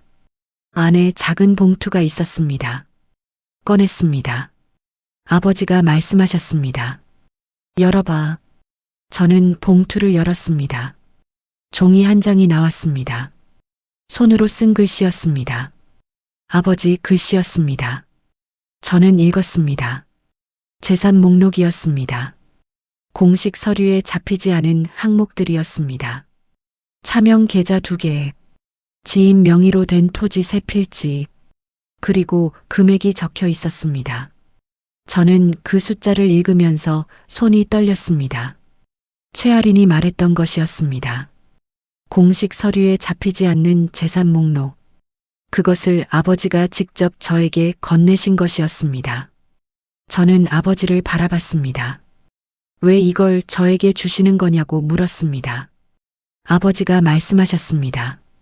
유란이가 갖고 있는 것보다 내가 갖고 있는 게 낫겠다 싶어서. 저는 말했습니다. 최유란이 이 목록을 갖고 있어요. 아버지가 말씀하셨습니다. 알아. 근데 내가 너한테도 줄 수 있잖아. 저는 그 말을 들으면서 아버지가 무슨 생각을 하고 계신지 완전히 알 수 없었습니다. 뒤늦은 미안함인지 아니면 다른 계산이 있는 것인지. 하지만 이 목록이 소송에서 중요한 증거가 될 것은 분명했습니다. 저는 봉투를 가방에 넣었습니다. 아버지에게 말했습니다. 이거 소송에서 사용할 거예요. 아버지가 말씀하셨습니다. 알아. 저는 말했습니다. 아버지가 괜찮으세요? 아버지가 잠깐 저를 바라보셨습니다. 그러더니 말씀하셨습니다. 괜찮지 않지. 저는 말했습니다. 그러셨겠죠. 아버지가 말씀하셨습니다. 수연아. 저는 말했습니다. 네. 아버지가 말씀하셨습니다. 미안하다. 저는 말했습니다. 알겠습니다. 짧게 대답했습니다. 더 말하지 않았습니다. 할 수 없었습니다. 아버지의 미안하다는 말을 어떻게 받아야 하는지 몰랐습니다. 용서한다고 말하기는 아직 이른 것 같았습니다. 그렇다고 모르겠다고 할 수도 없었습니다. 병실을 나왔습니다. 복도를 걸었습니다. 가방 안에 봉투가 있었습니다. 아버지가 직접 건네준 재산 목록이었습니다. 저는 그것을 생각하면서 걸었습니다. 아버지가 최유란 편이 아니라는 신호인지도 몰랐습니다. 아니면 그냥 쓰러지고 나서야 뭔가를 보게 된 것인지도 몰랐습니다. 사람이 아프면 달라진다고 했습니다. 아버지가 달라진 것인지 아닌지는 지금 판단할 수 없었습니다. 저는 엘리베이터 버튼을 눌렀습니다. 문이 열렸습니다. 들어가면서 생각했습니다. 오늘 아버지가 미안하다고 했습니다. 그 말이 가볍지 않았습니다. 하지만 무겁게 받기에는 아직 이른 것 같았습니다. 소송이 끝나고 나서 생각할 일이었습니다. 재산 목록을 김태준 변호사에게 넘긴 것은 병원을 나온 그날 저녁이었습니다. 변호사가 목록을 보자마자 말했습니다. 이거 아버지가 직접 주신 거 맞죠? 저는 말했습니다. 네, 병실 서랍에서 꺼내서 직접 건네셨어요. 변호사가 말했습니다. 아버지 자필이면 증거 능력이 있습니다. 차명 계좌랑 지인명의 토지, 이게 확인되면 유류분 산정 기초 재산이 훨씬 넓어져요. 사회행위 취소 소송에서도 쓸 수 있고요. 저는 말했습니다. 최유란도 이 목록을 갖고 있어요. 변호사가 말했습니다. 그러면 저쪽도 이 재산을 알고 있다는 거네요.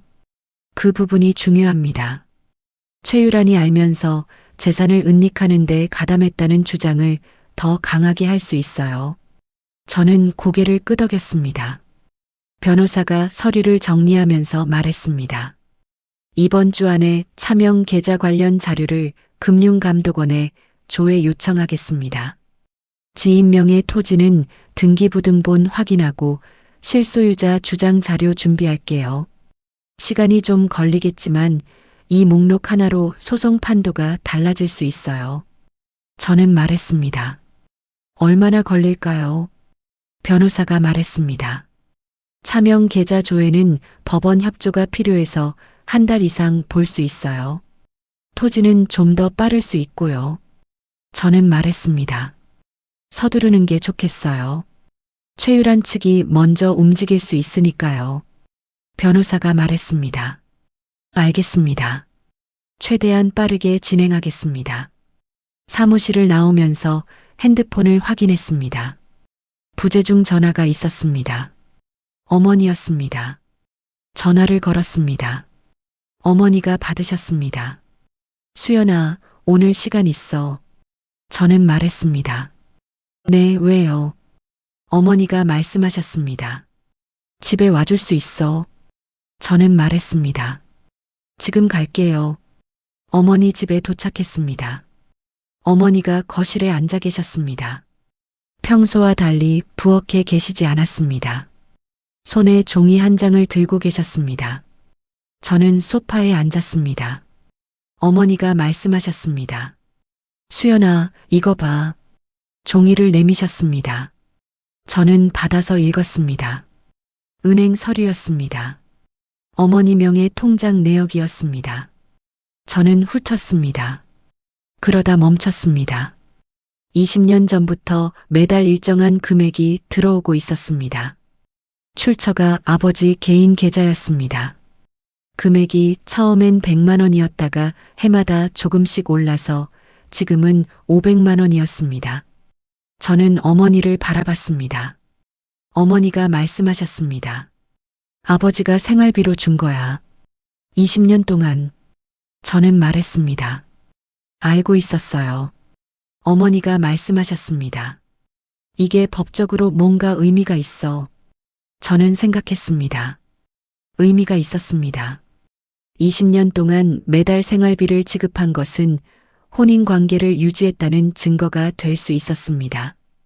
동시에 이 생활비가 어디서 나왔는지 추적하면 아버지 수입과 재산 규모를 파악하는 데 도움이 됐습니다. 저는 말했습니다. 어머니, 이 통장 내역 변호사한테 넘길게요. 재산분할 청구해서 쓸 수 있어요. 어머니가 말씀하셨습니다. 그래서 꺼낸 거야. 어머니가 자리에서 일어나셨습니다. 부엌으로 가셨습니다. 저는 그 뒷모습을 바라봤습니다. 어머니가 통장 내역을 꺼내셨습니다. 스스로 챙기셨습니다. 저는 어머니가 수동적으로 끌려가고 계신다고 생각했습니다. 하지만 아니었습니다. 어머니는 보고 계셨습니다. 자신이 가진 것이 무엇인지 알고 계셨습니다. 그리고 필요할 때 꺼내셨습니다. 이혼 소장에 서명하던 손이 떨리지 않았던 이유가 있었습니다. 어머니가 차를 내오셨습니다. 따뜻한 보리차였습니다. 저는 두 손으로 받았습니다. 어머니가 맞은편에 앉으셨습니다. 잠시 침묵이 흘렀습니다. 어머니가 말씀하셨습니다. 수연아, 나 한 가지 결정했어. 저는 말했습니다. 뭐예요? 어머니가 말씀하셨습니다. 재판 끝나고 나서 집 팔 거야. 저는 말했습니다. 이 집을요? 어머니가 말씀하셨습니다. 응. 여기 오래 살았는데 이제 정리할 때가 된 것 같아. 저는 말했습니다. 어디 가시게요? 어머니가 말씀하셨습니다. 아직 몰라. 그냥 새로 시작하고 싶어. 새로 시작하고 싶다는 말이 귓속에 울렸습니다. 60살의 어머니가 새로 시작하고 싶다고 하셨습니다. 저는 그 말이 슬프면서도 좋았습니다. 슬픈 것은 너무 늦게 그 말을 하셨다는 것이었습니다. 좋은 것은 그래도 하셨다는 것이었습니다. 저는 말했습니다. 그러세요, 어머니. 어머니가 처음으로 작게 웃으셨습니다. 오랜만에 보는 웃음이었습니다. 그날 밤 집으로 돌아오면서 저는 생각했습니다. 소송이 시작된 지 한 달이 지났습니다. 유류분 청구 소장이 접수됐고 사회행위 취소 소송도 진행 중이었습니다. 어머니 이혼 소장도 접수됐습니다. 형사 고발은 수사가 진행되고 있었습니다. 그리고 오늘 아버지가 직접 건네준 재산 목록이 새로운 변수로 들어왔습니다. 저는 이 모든 것이 어떻게 마무리될지 몰랐습니다. 완전한 승리는 없을 것이었습니다. 김태준 변호사가 처음에 했던 말이었습니다.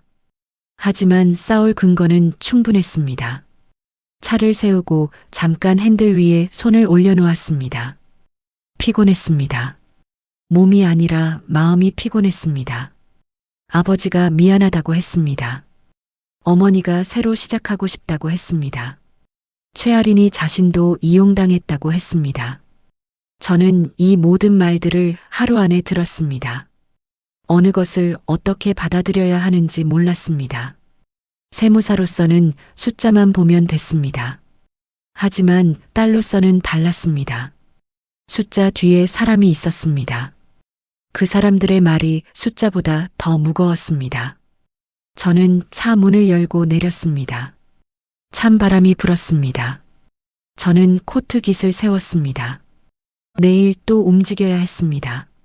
아직 끝나지 않았습니다. 끝날 때까지는 멈추지 않을 것이었습니다. 형사 수사가 본격화된 것은 고발장을 접수한 지 6주가 지난 뒤였습니다. 경찰에서 연락이 왔습니다. KM 파트너스 관련 계좌 압수수색 영장이 발부됐다고 했습니다. 저는 그 말을 듣고 잠깐 멈췄습니다. 영장이 발부됐다는 것은 수사기관이 혐의를 충분히 인정했다는 의미였습니다. 김태준 변호사에게 연락했습니다. 변호사가 말했습니다. 빠르게 진행됐네요. 차명 계좌 조회 결과도 이번 주 안에 나올 것 같습니다. 타이밍이 좋아요. 저는 말했습니다. 최유란 측은 알까요? 변호사가 말했습니다. 압수수색 들어가면 바로 알겠죠. 그때부터 저쪽이 흔들릴 겁니다. 압수수색이 진행된 날 최유란 측 박성우 변호사에게서 연락이 왔습니다. 김태준 변호사를 통해서였습니다. 합의 금액을 올리겠다고 했습니다. 저는 내용을 들었습니다. 박정순 씨에게 20억, 이수연 씨에게 10억, 합계 30억이었습니다. 처음 제안의 4배였습니다. 저는 말했습니다. 거절합니다. 김태준 변호사가 말했습니다. 한번 생각해 보시는 게 어떨까요? 소송이 길어지면 양쪽 다 소모가 크거든요. 저는 말했습니다. 변호사님, 우리가 가진 게 뭔지 아시잖아요. 아버지 자필 재산 목록, 차명 계좌, 형사수사, 30억으로 끝낼 사건이 아니에요. 변호사가 잠깐 침묵했습니다. 그러더니 말했습니다. 알겠습니다. 거절 의사 전달하겠습니다. 차명 계좌 조회 결과가 나온 것은 그로부터 사흘 뒤였습니다. 저는 변호사 사무실에서 결과를 확인했습니다. 차명 계좌가 2개였습니다. 아버지 자필 목록에 적혀 있던 것과 일치했습니다. 한 계좌에는 잔액이 14억이었습니다. 다른 계좌에는 8억이었습니다. 합계 22억이었습니다. 그리고 거래 내역을 보니 2계좌 모두 최유란 명의 계좌로 정기적으로 이체된 흔적이 있었습니다. 저는 그 내역을 보면서 손가락이 멈췄습니다. 차명 계좌에서 최유란 계좌로 돈이 흘러간 것이었습니다. 이것은 단순한 증여가 아니었습니다. 은닉 재산의 이동이었습니다. 김태준 변호사가 말했습니다. 이 자료면 사회행위 취소 소송에서 강하게 밀어붙일 수 있습니다. 차명 계좌 이체 내역이 있으면 최유란이 아기의 수익자라는 주장도 가능해요. 아기의 수익자가 인정되면 시효 제한 없이 취소 청구가 가능합니다. 저는 말했습니다. 지인명의 토지는요? 변호사가 말했습니다. 등기부 확인했는데 세 필지 모두 아버지와 오랫동안 거래한 협력업체 대표 명의로 되어 있었습니다. 실소유자 주장 자료 준비 중입니다. 이쪽도 시간이 좀 걸리겠지만 충분히 다툴 수 있어요. 저는 말했습니다. 계속 진행해 주세요. 그날 저녁 최아린에게서 문자가 왔습니다. 엄마가 변호사를 바꿨어요. 그리고 저한테 한국을 떠나라고 했어요. 저는 그 문자를 읽으면서 상황이 어떻게 돌아가고 있는지 짐작이 됐습니다. 최유란이 압수수색을 받고 흔들리고 있었습니다. 그 상황에서 최아린에게 한국을 떠나라고 한 것은 수사에서 최아린이 불리한 진술을 할 것을 두려워하는 것이었습니다. 저는 최아린에게 답장을 보냈습니다. 떠나지 마세요. 수사에서 소명할 게 있으면 하는 게 맞아요. 최아린에게서 바로 답장이 왔습니다. 알아요. 안 갈 거예요. 최유란이 두 번째 변호사를 바꾼 것은 그로부터 일주일 뒤였습니다. 이번엔 대형 로펌 소속 변호사였습니다. 저는 그 소식을 듣고 긴장했습니다. 대형 로펌이 들어오면 소송이 더 복잡해질 수 있었습니다. 김태준 변호사에게 말했습니다. 걱정되네요. 변호사가 말했습니다. 걱정할 것 없어요. 저쪽이 변호사를 바꾸는 것 자체가 흔들리고 있다는 신호입니다. 증거가 충분하면 어떤 변호사가 와도 막기 어려워요. 저는 말했습니다. 증거가 충분한 거죠. 변호사가 말했습니다. 지금까지 모은 것만으로도 충분합니다. 민사소송 첫 신문기일이 잡혔습니다. 유류분 반환 청구 사건이었습니다. 저는 법정에 처음 들어갔습니다. 판사가 양측 주장을 들었습니다. 최유란 측 변호사가 유언장의 효력을 주장했습니다. 저희 측 변호사가 유류분 침해를 주장했습니다. 판사가 쌍방에 추가 서류를 제출하라고 했습니다. 다음 기일이 잡혔습니다. 저는 법정을 나오면서 생각했습니다. 이것이 시작이었습니다. 판사 앞에 서는 것이 현실이 됐습니다. 법원을 나오면서 어머니에게 전화를 걸었습니다. 어머니가 받으셨습니다. 저는 말했습니다. 오늘 첫 신문기일이었어요. 어머니가 말씀하셨습니다. 어떻게 됐어? 저는 말했습니다. 잘 됐어요. 천천히 가는 거예요. 어머니가 말씀하셨습니다. 수고했어. 저는 말했습니다. 어머니, 밥 드셨어요. 어머니가 말씀하셨습니다. 먹었어. 너는? 저는 말했습니다. 이따 먹을게요. 어머니가 말씀하셨습니다. 꼭 먹어. 저는 말했습니다. 네. 전화를 끊었습니다. 걸으면서 생각했습니다. 최유란이 흔들리고 있었습니다. 압수수색, 차명 계좌 발각, 변호사 교체, 하나씩 무너지고 있었습니다. 하지만 아직 끝이 아니었습니다. 사회행위 취소 소송 판결이 남아 있었습니다. 이혼 재산분할 재판도 남아 있었습니다. 유류분 판결도 남아 있었습니다. 길었습니다. 하지만 방향은 보이기 시작했습니다. 저는 그것으로 충분했습니다.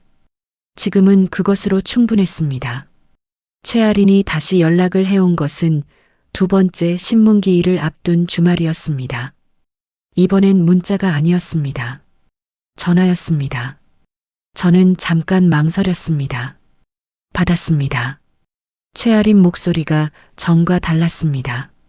낮고 가라앉아 있었습니다. 이수연 씨 만날 수 있어요. 저는 말했습니다. 무슨 일이에요? 최아린이 말했습니다. 엄마 이야기예요. 직접 드릴 말씀이 있어요. 저는 김태준 변호사에게 문자를 보냈습니다. 최아린이 또 만나자고 합니다. 변호사가 답장을 보내왔습니다. 이번엔 녹음하세요. 그리고 법적으로 문제될 발언은 하지 마세요. 저는 알겠다고 했습니다. 다음 날 오후 같은 카페에서 만났습니다. 최아린이 먼저 와 있었습니다. 저번보다 더 수척해 보였습니다. 눈밑이 더 어두워져 있었습니다. 저는 자리에 앉았습니다. 핸드폰을 테이블 위에 올려놓았습니다.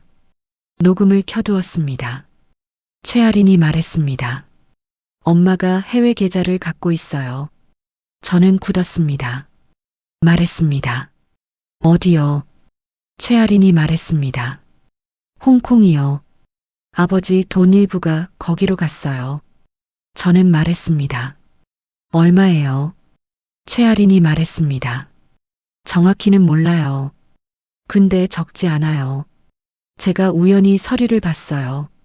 엄마 책상에서요. 저는 최아린을 바라봤습니다. 왜 이것을 저에게 말하는 것인지 물었습니다. 최아린이 말했습니다. 엄마가 저한테 한국 떠나라고 했잖아요. 그 말 듣고 나서 엄마가 무서워졌어요. 저는 말했습니다. 무섭다는 게 무슨 의미예요? 최아린이 잠깐 창밖을 바라봤습니다. 그러더니 말했습니다. 수사가 더 깊어지면 엄마가 저를 방패로 쓸 것 같아요. KM 파트너스 실제 운영을 제가 한 것처럼 몰아갈 것 같아서요. 저는 그 말을 들으면서 최아린 입장이 이해됐습니다. 어머니에게 버려질 것을 두려워하는 사람이었습니다. 저는 말했습니다. 그래서 저에게 말하는 거예요. 최아린이 말했습니다. 네. 제가 가진 걸 드릴 테니까 저는 빼줬으면 해요. 저는 잠깐 생각했습니다. 최아린이 가진 것은 최유란의 홍콩 계좌 정보였습니다. 그것이 사실이라면 소송에서 중요한 무기가 될 수 있었습니다. 해외 재산 은닉이 확인되면 사회행위 취소 소송에서 유리해지고 형사 수사도 넓어질 수 있었습니다. 하지만 최아린을 완전히 믿기는 아직 이른 것 같았습니다. 저는 말했습니다. 서류 가져올 수 있어요. 최아린이 말했습니다. 사진으로 찍어뒀어요. 저는 말했습니다. 보내주세요. 최아린이 핸드폰을 꺼냈습니다. 잠깐 망설였습니다. 그러더니 사진을 전송했습니다. 저는 사진을 열어봤습니다. 홍콩 소재 은행 계좌 서류였습니다. 최유란 영문 이름이 적혀 있었습니다. 금액이 적혀 있었습니다. 미국 달러였습니다. 환산하면 수십억이었습니다. 저는 사진을 저장했습니다. 그러더니 최아린을 바라봤습니다. 말했습니다. 이걸 수사기관에 제출할 수 있어요. 최아린이 말했습니다. 알아요. 제출하세요. 저는 말했습니다. 그러면 최유란 씨 수사가 더 깊어질 거예요. 최아린이 말했습니다. 알고 있어요. 저는 말했습니다. 최아린 씨는 괜찮아요. 최아린이 말했습니다. 솔직히 모르겠어요. 근데 이대로 있는 게 더 안 괜찮을 것 같아요. 저는 그 말을 들으면서 최아린이 무엇을 선택하고 있는지 알았습니다. 어머니를 포기하는 선택이었습니다. 쉽지 않은 선택이었습니다. 저는 말했습니다. 한 가지 물어봐도 돼요. 최아린이 말했습니다. 네. 저는 말했습니다. 아버지를 아버지라고 부른 적 있어요. 최아린이 잠깐 멈췄습니다. 그러더니 말했습니다.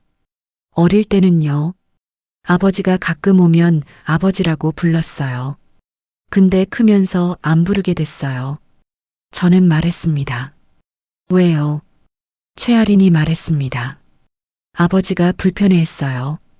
그 호칭을. 저는 그 말을 들으면서 가슴 한구석이 서늘해졌습니다. 아버지가 숨겨진 집의 딸이 아버지라고 부르는 것을 불편해했습니다. 그 불편함이 무엇 때문인지 저는 알았습니다. 현실이 너무 선명하게 보이는 것이 두려웠던 것이었습니다. 저는 말했습니다. 아버지, 지금 많이 좋아지셨어요. 최아린이 말했습니다. 알아요. 저는 말했습니다. 보러 갈 생각 있어요. 최아린이 오랫동안 말이 없었습니다. 창밖을 바라봤습니다. 그러더니 말했습니다. 모르겠어요. 뭐라고 해야 할지. 저는 말했습니다. 할 말 없어도 가도 돼요. 최아린이 저를 바라봤습니다. 눈빛이 흔들렸습니다. 저는 그 눈빛 안에서 오래된 서운함을 봤습니다. 아버지에게 아버지라고 부르지 못한 시간들이 거기 있었습니다. 저는 그 서운함이 이해됐습니다.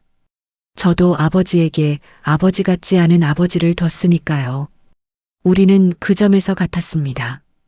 카페를 나오면서 저는 김태준 변호사에게 전화를 걸었습니다. 홍콩 계좌 이야기를 했습니다. 사진을 전송했습니다. 변호사가 잠깐 침묵했습니다. 그러더니 말했습니다. 이거 맞으면 판도가 완전히 바뀝니다. 해외 재산 은닉은 형사처벌 수위가 달라져요.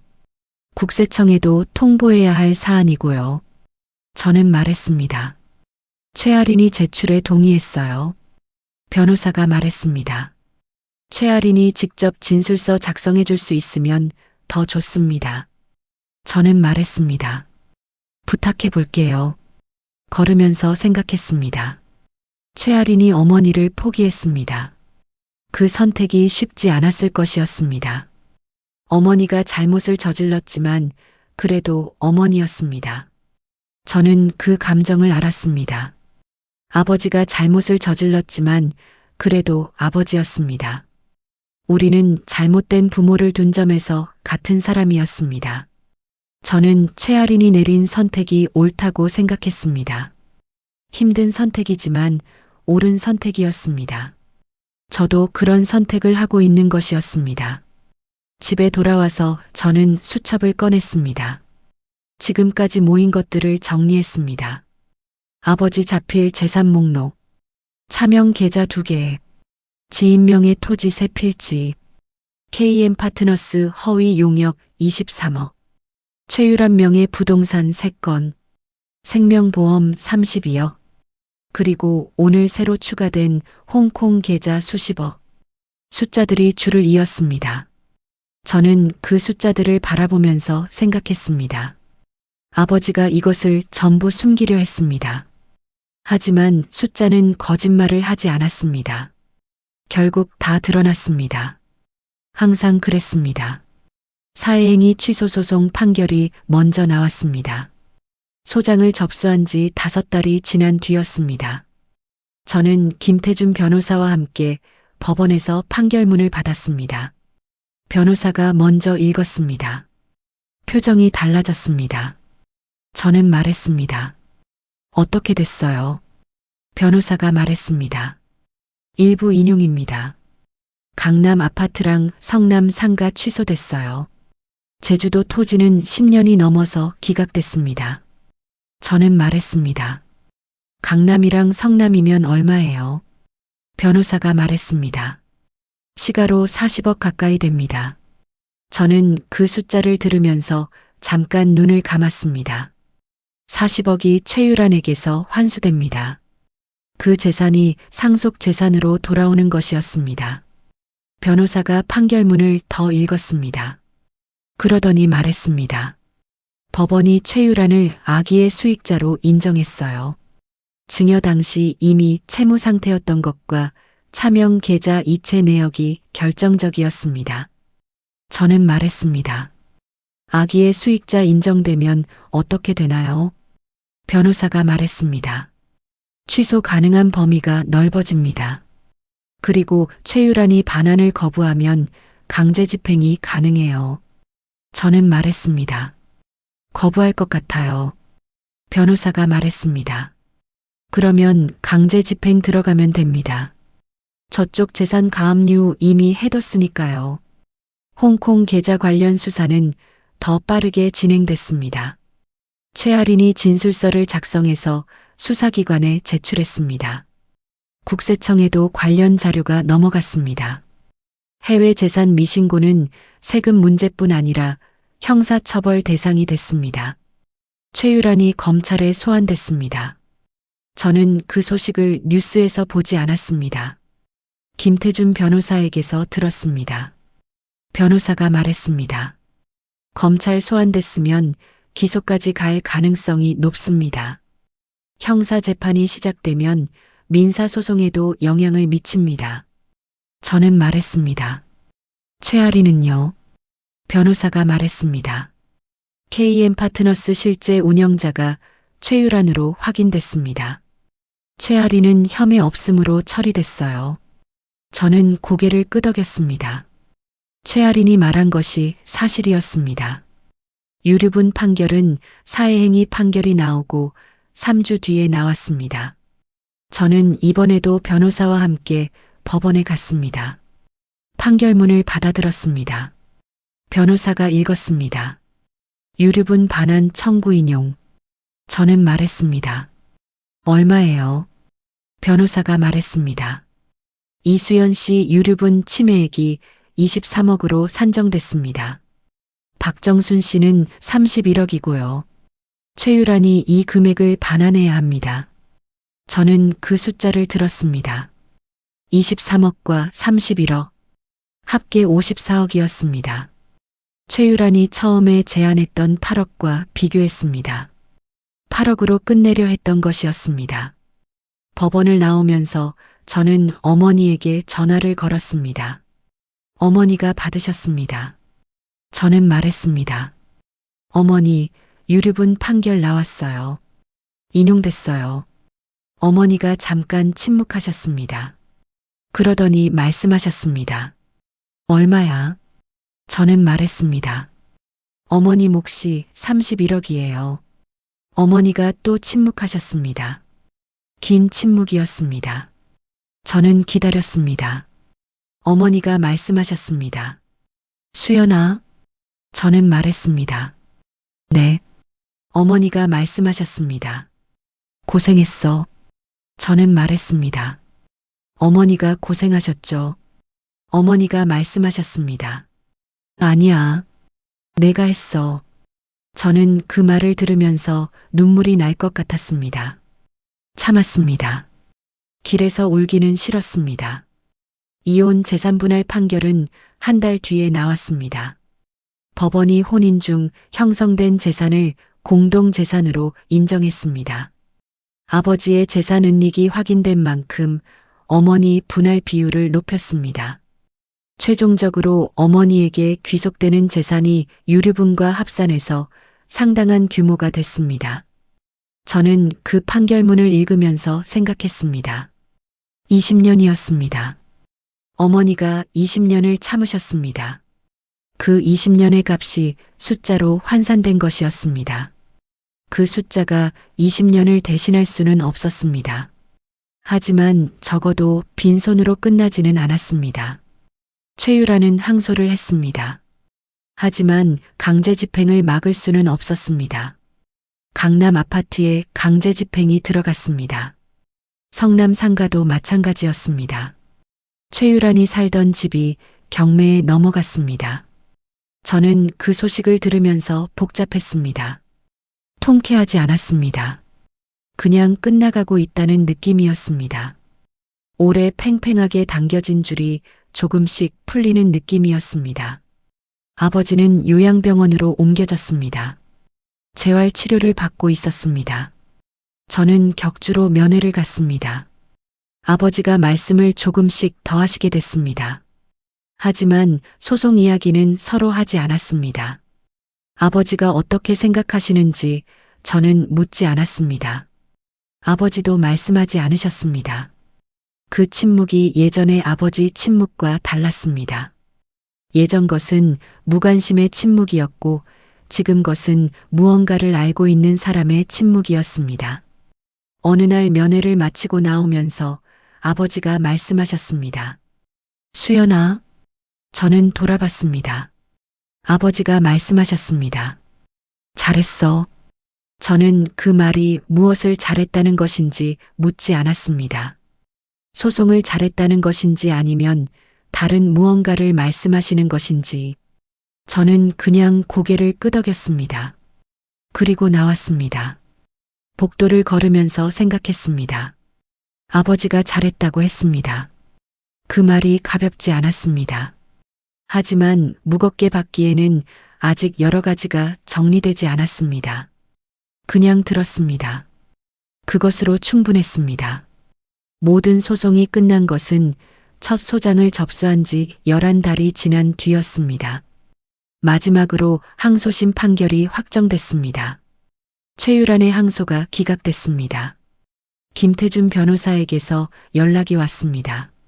확정됐습니다. 수고하셨어요. 저는 말했습니다. 감사합니다. 전화를 끊었습니다. 그리고 한참 동안 핸드폰을 내려놓지 못했습니다. 끝났습니다. 11달이 끝났습니다. 저는 그 사실이 실감나지 않았습니다. 무언가 크게 달라진 것 같아야 하는데 그냥 조용한 오후였습니다. 창밖을 바라봤습니다. 겨울이 되어 있었습니다. 소송을 시작한 것이 초가을이었습니다. 그 사이에 계절이 바뀌었습니다. 나무들이 잎을 다 떨구었습니다.